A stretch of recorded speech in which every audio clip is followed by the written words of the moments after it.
পবিত্র কোরআনুল কারীমের 12 নম্বর পারা 11 নম্বর সূরা। সূরাটির নাম হচ্ছে সূরা হুদ। এই সূরার 2টি আয়াত 18, 19 আমি তেলাওয়াত করেছি। এই 2টি আয়াতকে সামনে রেখে সামান্য কিছু কথা আপনাদের সামনে আমরা আরজ করতে চাই। আল্লাহ তাআলা আমাদেরকে তৌফিক দান করেন। প্রথমে 2টা অংশ কথা। এই সূরাটাকে সামনে রেখে একটা কথা আছে, পুরা সূরাটাকে সামনে রেখে, আর 2টা আয়াতকে সামনে রেখে একটা কথা। পুরা সূরাটাকে সামনে রেখে কথা হলো, সূরাটার নাম হচ্ছে সূরা হুদ, একজন নবীর নাম। কিসের নাম? একজন নবীর নাম, হুদ আলাইহিস সালাম। হযরতে নূহ আলাইহিস সালামের পরে ইব্রাহিম আলাইহিস সালামের আগে মাঝামাঝি সময়ে একজন নবী হলেন হুদ আলাইহিস সালাম। এই নবী হুদ আলাইহিস সালাম তিনি সহ এখানে এই সূরাতে মোট 5 জন এমন নবীর নাম আছে। মোট 7 জন নবীর ঘটনা আছে এখানে। তন্মধ্যে 5 জন নবীর ঘটনা হইল উল্লেখযোগ্য, বিস্তারিত, দীর্ঘ। আর মূসা আলাইহিস সালাম এবং ইব্রাহিম আলাইহিস সালামের এই 2 জন নবীর ব্যাপারে সামান্য একটু কথা আছে। তো মূল আলোচ্য বিষয় হলো 5 জন নবীর ঘটনা। এমন 5 জন নবীর ঘটনা এই সূরার মধ্যে উল্লেখ আছে, যেই 5 জন নবীর জাতিকে, কওমকে আল্লাহ তাআলা শিরক, কুফর এবং পাপের, নাফরমানির সীমা লঙ্ঘন করার কারণে আল্লাহ তাআলা আযাব দিয়ে একেবারে শতভাগ জাতি সকলকে শেষ করে দিয়েছে। পুরা জাতি, ছোট বড়, নারী পুরুষ, কোলের বাচ্চা, পেটের বাচ্চা, জোয়ান বুড়া, সব একসাথে শেষ করে দিয়েছে পুরা জাতি। এরকম 5 জন নবীর কওম মোট, যাদেরকে আল্লাহ তাআলা পুরা জাতি শেষ করে দিয়েছে, একদম ধ্বংস করে দিয়েছে, কাউকে আর টিকায় না। ফাআসবাহু লা ইউরা ইল্লা মাসাকিনুহুম। আল্লাহ তাআলা বলেন, আযাব যখন শেষ হলো, এবার তাদের পাথরে নির্মিত ঘরগুলো ছাড়া আর একটা লোকও বেঁচে ছিল। ফাআসবাহু ফি দারিহিম জাসিমিন। কোন জাতির ব্যাপারে বললেন যে ভোরের বেলা, ভোরের আলোয় দেখা গেল, সকালবেলা দেখা গেল পুরা জাতি উপুর হইয়া, নিজ নিজ যে যেখানে ঘুমন্ত মানুষ ছিল উপুর হইয়া পড়ে মরে আছে, সব শেষ করে আছে। একজনকে আল্লাহ তাআলা বাঁচান নাই। ফাজআলনা আলিয়াহা সাফিলাহা ওয়া আমতারনা আলাইহিম হিজারাতাম মিন সিজ্জিল। কোন জাতিকে আল্লাহ তাআলা, এই 5 জাতির মধ্যেই বলতেছি আমি, কোন জাতিকে আল্লাহ তাআলা শতবক জমিনের মাটি, পুরা এলাকা, মনে করেন পুরা এলাকা যদি 100 কিলো হয় বা যে দূর হয় এরিয়া, এ পুরাটারে জমিনের শতবক নিচের মাটি ফেরেশতা উঠাইয়া উপরে নিয়ে উল্টানি দিয়ে আবার আসার দিয়া ফেলাই দিছে। কেমন আযাব! ও আমতারনা আলাইহিম হিজারাতাম মিন সিজ্জিল। এবং একে তো উল্টানি দিছে, এরপরে ওই অবস্থায় পাথরের বৃষ্টি বর্ষণ করে ওই জায়গা পুরাটাকে সাগর বানায় ফেলছে। আযাব কেমন হয়েছে! 7 লায়ালি ওয়া 8 আইয়ামিন হুসুমা ফাতারাল কওমা ফিহা সারআ।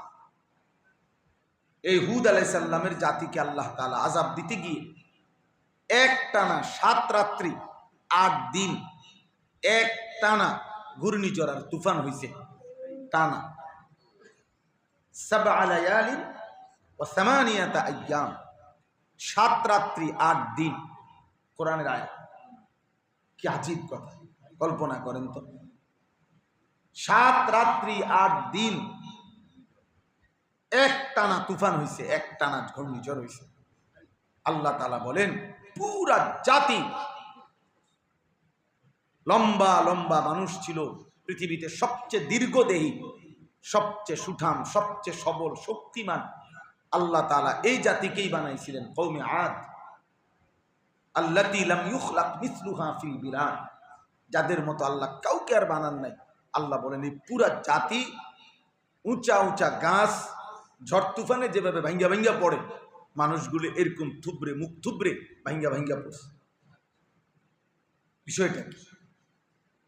তো আল্লাহ তাআলা এই পাঁচটা জাতি, হযরতে নূহ আলাইহিস সালাম, হযরতে হুদ আলাইহিস সালাম, হযরতে সালেহ আলাইহিস সালাম, হযরতে লূত আলাইহিস সালাম, হযরতে শুআয়ব আলাইহিস সালাম, এই পাঁচজন নবীর কওমকে আল্লাহ তাআলা আযাব দিয়ে একেবারে শেষ করে দিয়েছে।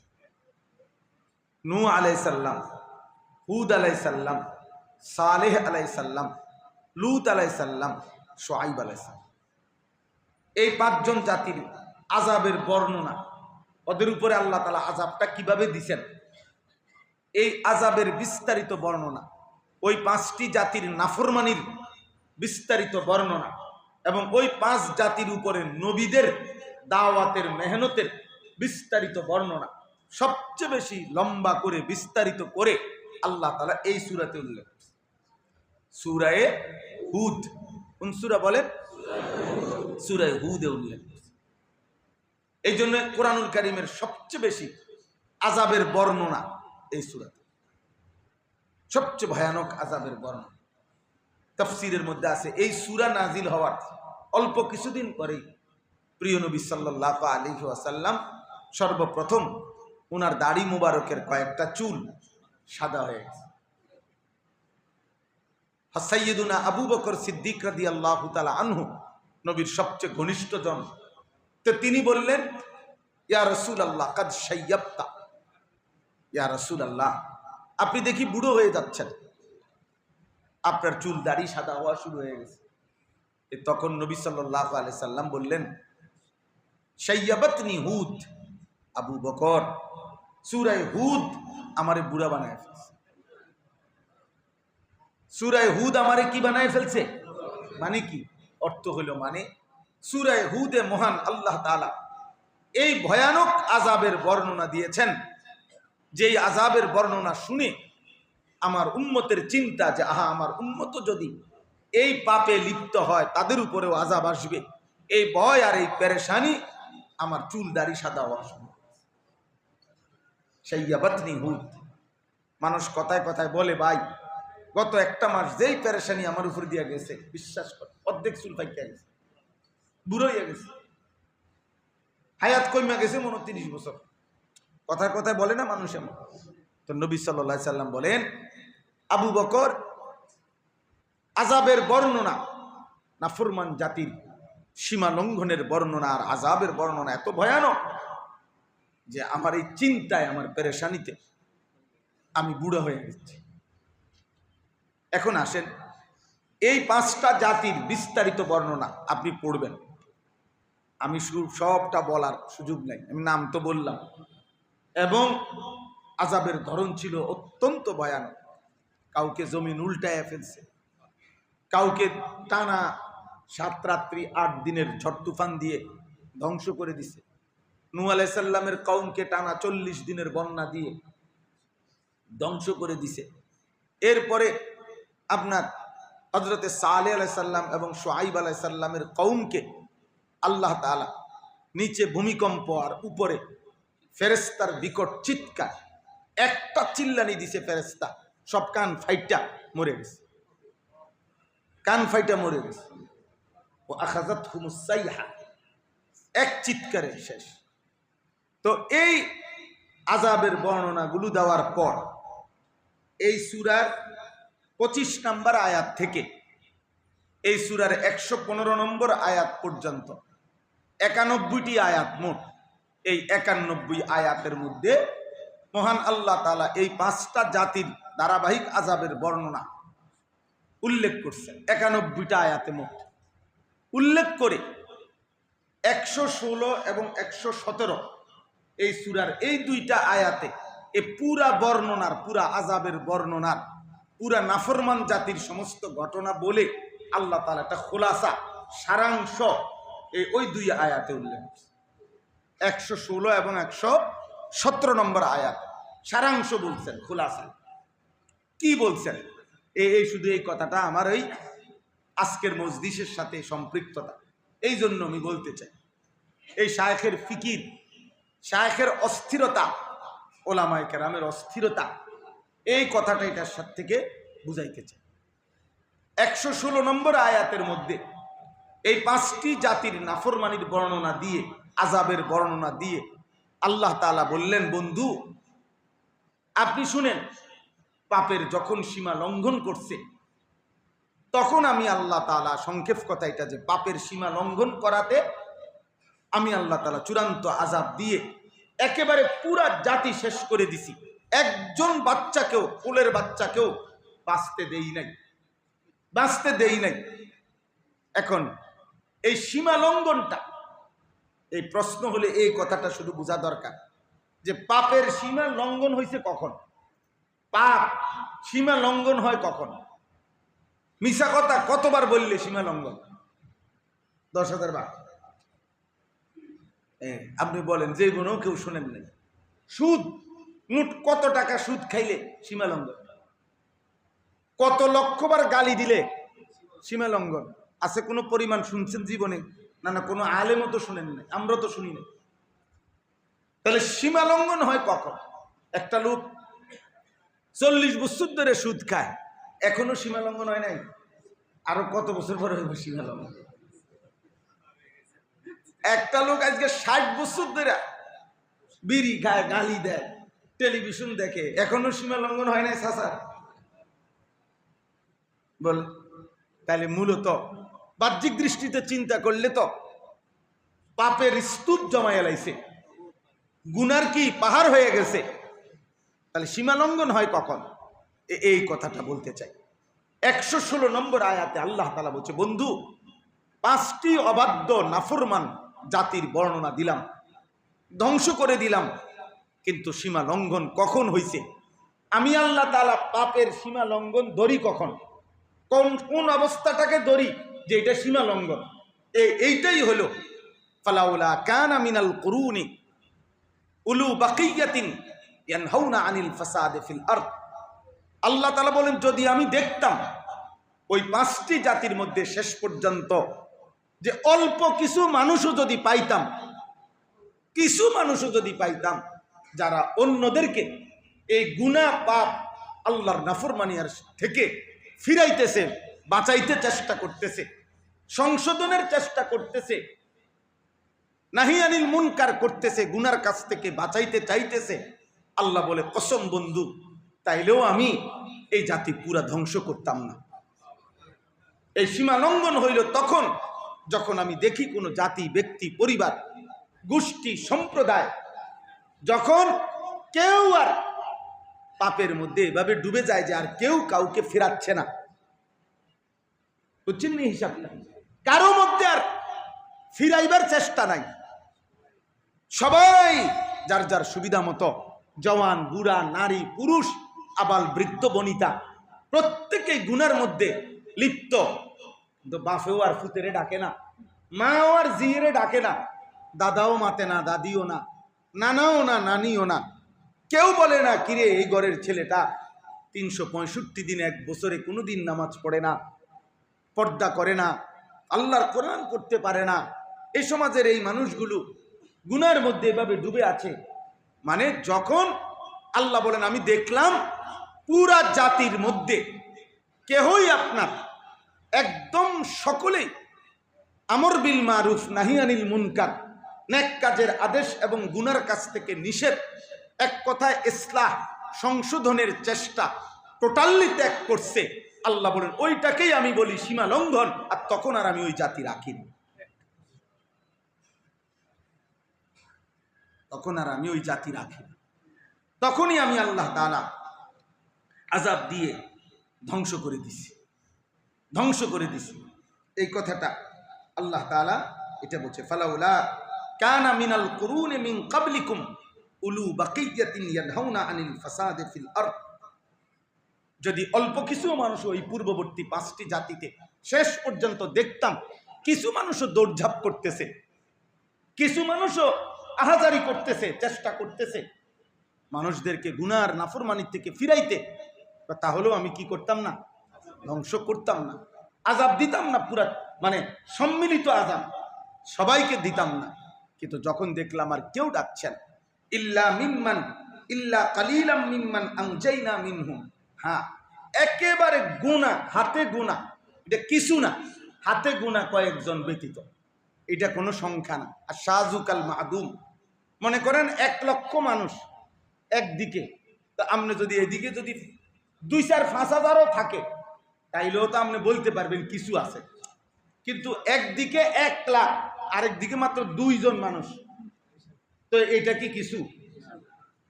এদিকে মাত্র 3 জন 5 জন, এদিকে কিছু? আল্লাহ তাআলা বলে এরকম কিছু ছিল, তো এটা তো সংখ্যা না। আপনি কল্পনা করবেন একটাতেই, একটা উদাহরণ দিলেই, যে 950 বছর একজন নবী, 950 বছর একটানা রাত্র দিন লাইলাম ওয়া নাহারা দাওয়াত দেওয়ার পরেও সর্বশেষ পর্যন্ত ওনার ইমানদার অনুসারী হইছে শুধু 80 জন। নূহ আলাইহিস সালামের অনুসারী হইছে চূড়ান্ত শেষ কতজন? এটা কি একটা সংখ্যা? 950 বছরের হিসাবে এটা একটা সংখ্যা? তাহলে বুঝা গেল টোটালি জাতি ছেড়ে দিছে। পুরা জাতি মূলত কি করে দিছে? মানুষকে ফিরানো, আল্লাহর দিকে ফেরা, এই চেষ্টা পুরা জাতি ত্যাগ করছে। ফলে আল্লাহ তাআলা ধ্বংস করে দিছে। 117 নম্বর, এই যে বলছে ওয়াত্তাবা আল্লাযীনা যালামু মা উতরিফু ফীহি, আমি তাদেরকে দুনিয়াবি সম্পদ, বিলাসিতা, শক্তি, সামর্থ্য, দুনিয়াবি প্রাচুর্য দিয়েছিলাম, ফলে তারা 24 ঘন্টা গুনাহ আর নাফরমানির পিছনেই লেগে থাকছে। ওয়াকানু মুজরিমিন, আর নিজেদেরকে শতভাগ প্রত্যেকে পাপী হিসাবে নিজেদেরকে প্রতিষ্ঠিত করে ফেলছে। সবাই সবাই প্রত্যেকে। এখানে আমরা এমন এক সময়ে বসবাস করি, এখানে জালেমও জালেম, এখানে মজলুমও জালেম। অর্থাৎ জালেম তো জুলুম করছে, এই কারণে জালেম, মজলুম চেষ্টা করছিল কিন্তু পারে নাই দেখা জালেম। বুঝেন না কথা? ওও কি করছিল? চেষ্টা করছিল, ও পারে নাই, এখন ওই জন্য মাথা নোয়ায় রাখছে। ও আবার যখন সুযোগ পাবে ফুস করে উঠবে, আবার ফুস করে উঠবে। তো এও তো জালেম, এও তো মূলত জালেম। এ তো হকের উপরে থাইকা মজলুম না, ও না হকের উপরে, বাকি হেতের লগে পারছে না আর কি, গুছাইয়া তার লগে ক্ষমতা দিয়ে পারছে না আর কি, বুঝছে? তো আল্লাহ তাআলা বলেন ওয়াকানু মুজরিমিন, নিজেকে পাপী প্রতিষ্ঠিত করে ফেলছে। আল্লাহর দেওয়া সমস্ত নিয়ামতের, যা আল্লাহ প্রাচুর্য দিছেন, সবকিছুকে গুনার পথে ব্যয় করছে। পুরা জাতি মানুষকে ফেরানোর চেষ্টা ছেড়ে দিছে। আল্লাহ বলেন তখন আমি ওই জাতিগুলো একে একে 5টি জাতি সব ধ্বংস করে দিছি। এবার 117 নম্বর আয়াত। আব্বা আজকের এই এক বয়ানে পুরা ইসলাম বুঝাইয়া দেওয়া এটা সম্ভব না, কিন্তু উৎসাহিত করা আমি চাই। আমরা চাই যে পরিমাণ আগ্রহ, যে পরিমাণ উৎসাহ, আন্তরিকতা, দরদ আমার শায়েখের ভিতরে আমি দেখছি, এটা এই জন্য বললাম যে আল্লাহ তাআলা তখন বললেন 117 নম্বর আয়াতে, ওমা কানা রাব্বুকা লিয়ুহলিকাল কুরা বিযুলমিন ওয়া আহলুহা মুসলিহুন। ইসলাহ, মুসলিহুন। আল্লাহ তাআলা বলেন বন্ধু, আপনাকে এখন ঘটনা শুনাইয়া সীমা লঙ্ঘনের কারণ বর্ণনা করে আমি আল্লাহ তাআলা এবার পরবর্তী মূল নীতি শুনাইতেছি। কিয়ামত পর্যন্ত আপনার উম্মতের গুনার পরিমাণ যতই হোক, যদি তাদের মধ্যে ইসলাহ, সংশোধনের চেষ্টা অব্যাহত থাকে, চালু থাকে, তো আমি ওয়াদা দিলাম একসাথে পুরা জাতি পাপ যত বেশি হোক ধ্বংস করব। ওমা কানা রাব্বুকা লিয়ুহলিকাল কুরা বিযুলমিন ওয়া হুম মুসলিহুন। ইসলাহ, ইসলাহের ধারা যদি চালু থাকে, তাফসীরে মারিফুল কোরআন এই কথা মুফতি শফি রহমাতুল্লাহি আলাইহি স্পষ্ট লিখছেন, যদি আপনার কওমের মাঝে, জাতির মাঝে, আপনার উম্মতের মাঝে সংশোধনের ধারা যদি চালু থাকে, তাইলে আমি পাপ যতই বাড়ুক আমি আযাব দিয়ে ধ্বংস করব না। এজন্য যদি শুধু পাপকে সীমালঙ্ঘন সংখ্যা ধরতাম, তাহলে সীমালঙ্ঘন হয়ে উর্ফি দিয়ে গেছে কামড়া।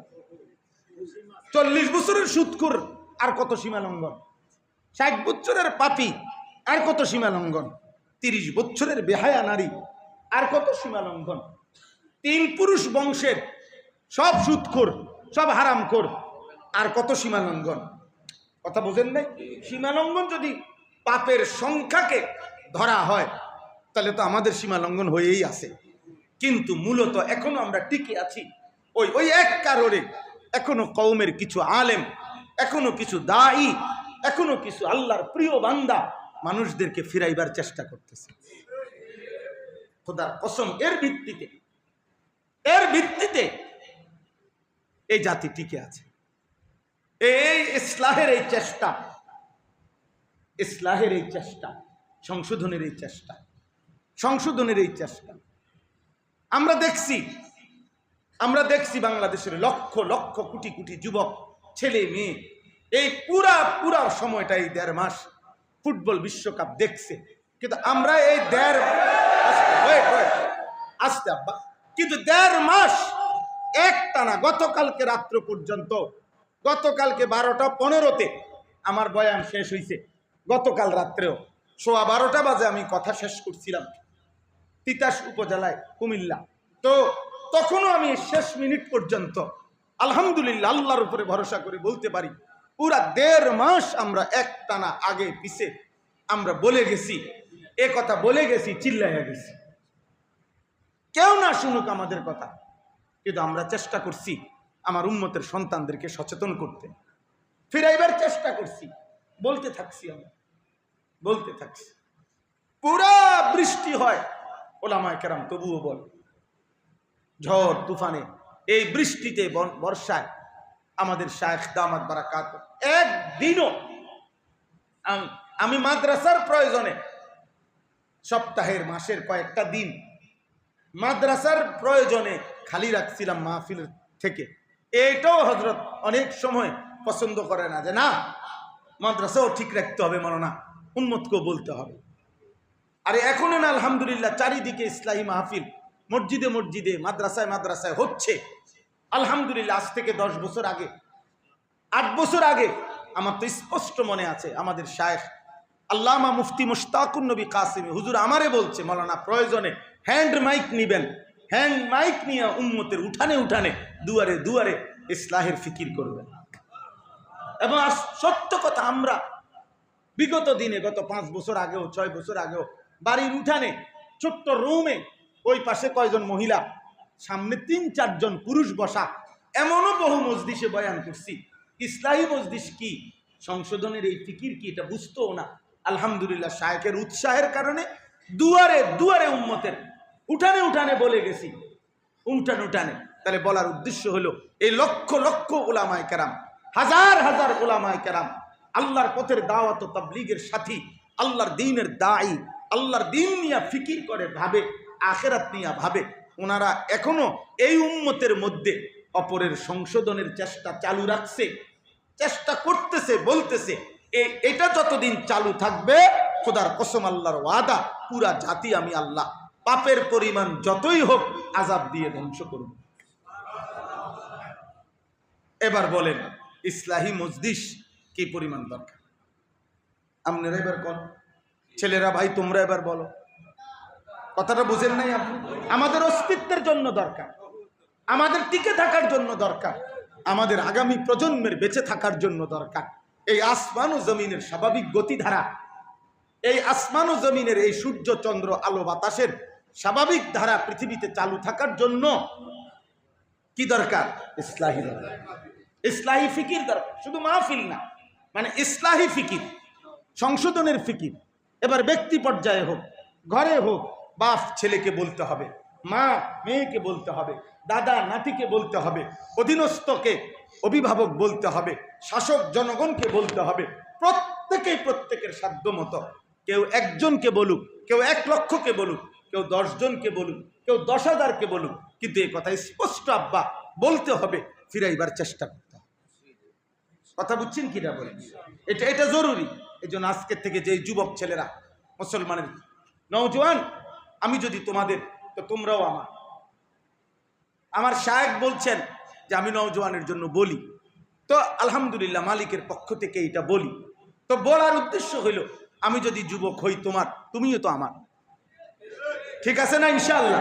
তো অতএব একটা যুবক আজকে এখানে নিয়ত করো, আমরা নওজোয়ান মুরব্বী করে ওয়াদা করাইবো শায়েখে ইনশাআল্লাহ, কিন্তু আমি আমার নওজোয়ান ছেলেদেরকে ওয়াদা করাই যে তোমরা নিয়ত করো, আব্বা তোমরা নিয়ত করো যে তোমরা তোমাদের সমবয়সীদেরকে আল্লাহর দিকে ফেরাইবার চেষ্টা করবে। বলো ইনশাআল্লাহ, বলো ইনশাআল্লাহ, জোরসে বলো ইনশাআল্লাহ। খেলা তো শেষ হয়ে গেল, হ্যাঁ খেলা তো শেষ হয়ে গেল।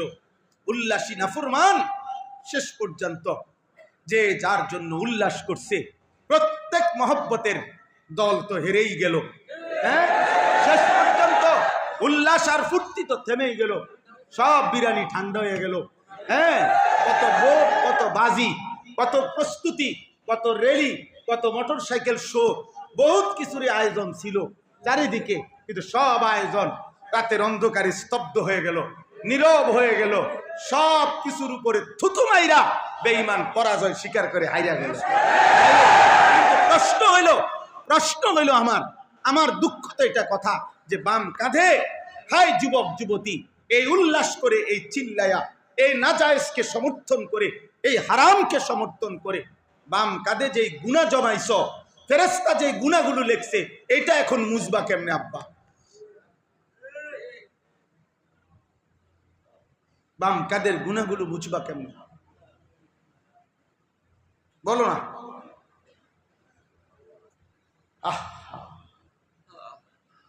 এই গুনাহ মুছবে কেমনে? গুনাহ মুছবে কেমনে? আল্লাহর কাছে খাটি দিলে, তওবা না করলে, আর আল্লাহ যদি মাফ না করে, তে এই গুনাহ নিয়েই তো আমার হাসরের ময়দানে দাঁড়াইতে হবে। ওয়াকুল্লা ইনসানিন আলজামনাহু তায়রাহু আলা উনুকি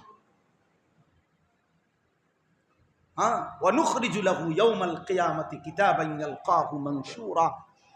আল্লাহ তাআলা বলেন প্রত্যেকের আমলনামা তার কাঁধে লটকাইয়া দেওয়া হবে, এবং প্রত্যেকের আমলনামা তার সামনে আল্লাহ তাআলার পক্ষ থেকে ফেরেশতারা খুলে দিবে, আর আল্লাহর পক্ষ থেকে বলা হবে ইকরা কিতাবাকা, আমার বান্দা তোমার আমলনামা তুমি পড়ো, কাফা বিনাফসিকা ইয়াউমা আলাইকা হাসিবা, আজ তোমার হিসাব তুমিই করো, যথেষ্ট।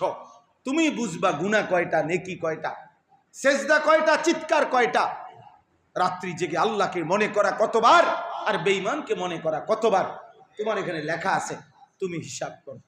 খোদার কসম সেদিন নাফরমান একটার পর একটা পৃষ্ঠা উল্টাবে, যখন দেখবে পৃষ্ঠার পর পৃষ্ঠা গুনাহ আর গুনাহ, পাপ আর পাপ, তখন বলবে ইয়া ওয়াইলাতানা মা লিহাযাল কিতাব, হায় আফসোস আমার মন্দ কপাল, হায় মাওলা এই আপনি কেমন আমলনামা লেখাইলেন, কারে দিয়ে লেখাইলেন? লা ইউগাদিরু সাগীরাতান ওয়ালা কাবীরাতান ইল্লা আহসাহা, এই আমলনামার মধ্যে আমার জীবনের ছোট বড় বিন্দু বিন্দু নিঃশ্বাসগুলো পর্যন্ত লেখা হয়ে গেছে, কিছুই বাদ দেয় নাই। আল্লাহ তাআলা বলবেন ওয়াজাদু মা আমিলু হাদিরা, বান্দা তোমার পুরা জিন্দেগীর প্রতিটা নিঃশ্বাস পর্যন্ত আজ তোমার সামনে হিসাব তুমি দেখতে পাইবা, তুমি বুঝবা, তুমি বুঝবা, তুমি বুঝবা, তুমি বুঝবা। এজন্য দোস্ত এটা খুব জরুরি। আল্লাহ নবী সাল্লাল্লাহু আলাইহি সাল্লাম হাদিসে ইসলাহের গুরুত্ব, ফেরানোর গুরুত্ব, মানুষকে পাপ থেকে, গুনাহ থেকে, আল্লাহর নাফরমানির থেকে ফিরাইবার চেষ্টা, এটার গুরুত্ব বলতে গিয়ে নবীজি এত সুন্দর সহজ বুঝার জন্য একবারে সহজ একটা উদাহরণ দিছিলেন। নবীজি নিজে একটি পানির জাহাজের উদাহরণ দিয়া নবীজি কথাটা খুব আরামসে বুঝাইছেন, যে বলছেন দেখো একটা পানির জাহাজ, এটা 2 তালা, তো দোতলাতেও যাত্রী আছে, নিচতলাতেও যাত্রী আছে, কিন্তু উভয় তালার পানির ব্যবস্থাপনা, মানে জাহাজের যাত্রীদের যত প্রয়োজনীয় পানি লাগে, পানিটা হলো দোতলায়, তো নিচতলার যাত্রীরা বারবার পানির জন্য উপরের তলায় যায়, এতে এদের কষ্ট হয়, আবার দোতলার যাত্রীরা বিরক্ত হয়, বারবারই ওরা ওঠানামা করে, আওয়াজ করে, কথাবার্তা বলে, যার কারণে ওরা বারবারই নাক ছিটকায়, হ্যাঁ কদ্দুর শুইতারি না, হ্যাঁ কদ্দুর বইতারি না, এই বা লোকটি বারবার আসে।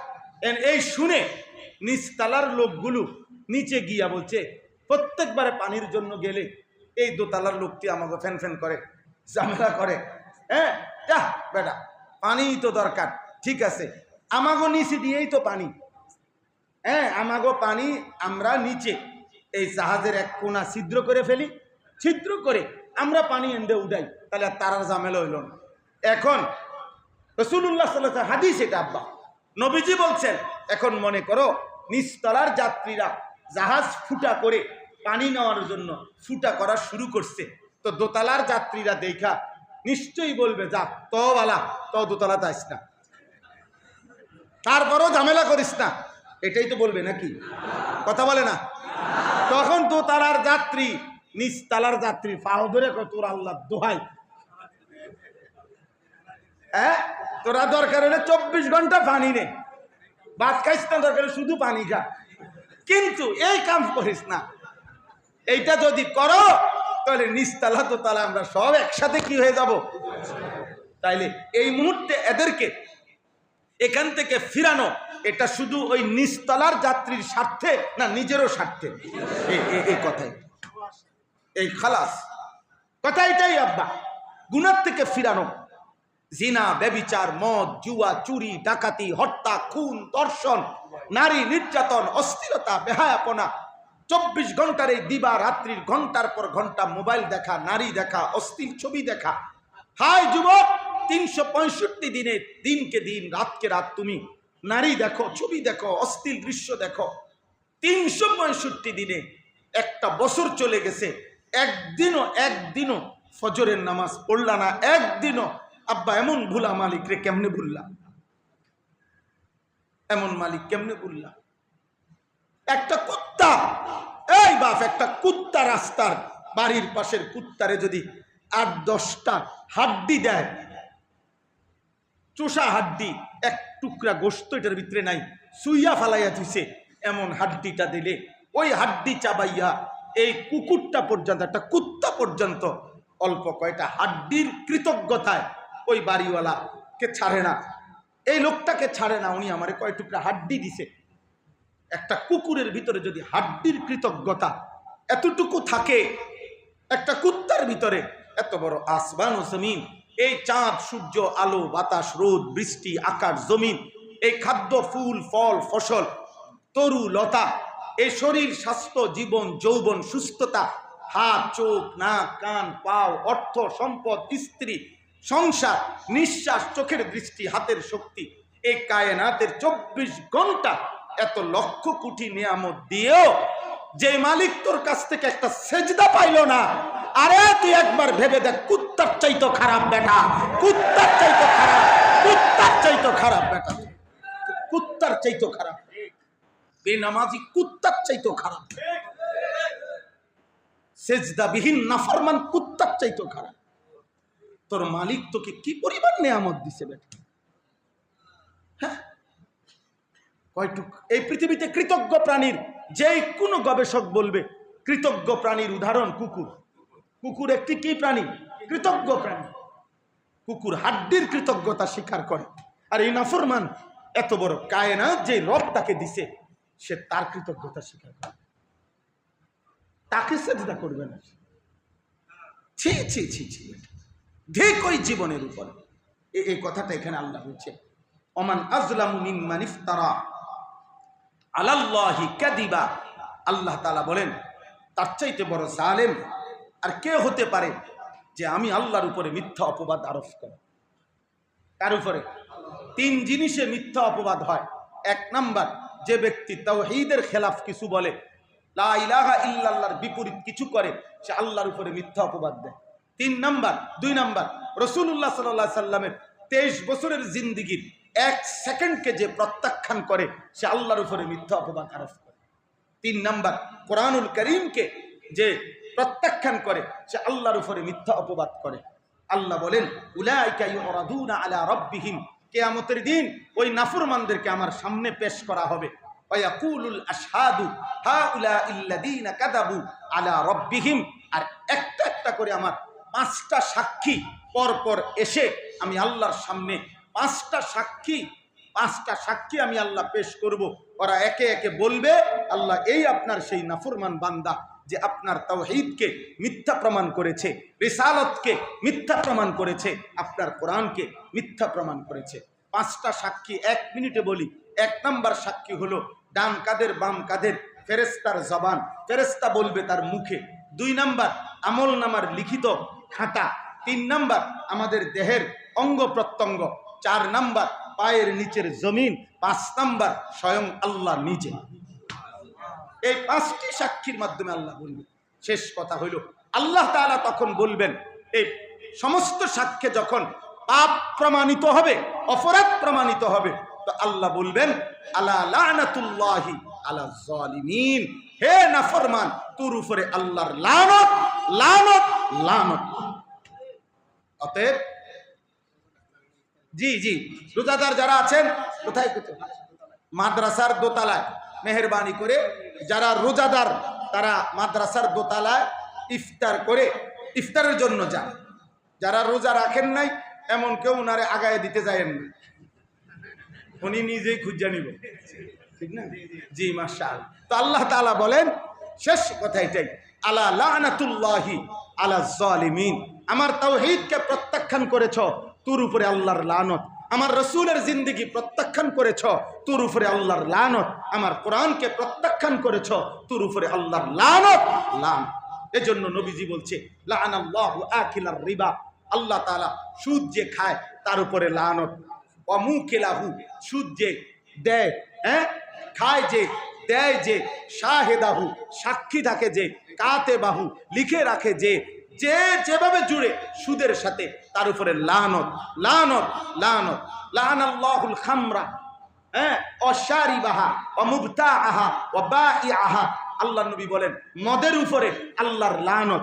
মদ যে পান করে তার উপরে আল্লাহর লানত। মদ যে ক্রয় করে তার উপরে আল্লাহর লানত। মদ যে বিক্রি করে তার উপরে আল্লাহর লানত। ও আসিরাহা, মদ যে বানায় তার উপরে আল্লাহর লানত। ওয়াল হামুলাতা মাহমুলাতা ইলাইহি, যে মদের বোঝা বহন করে, ওই গাড়ি, ওই ড্রাইভার, ওই হেল্পার, ওই কোম্পানি, ওই বস, ওই কর্মচারী, সবগুলোর উপরে আল্লাহর লানত, আল্লাহর লানত, আল্লাহর লানত, আল্লাহর লানত।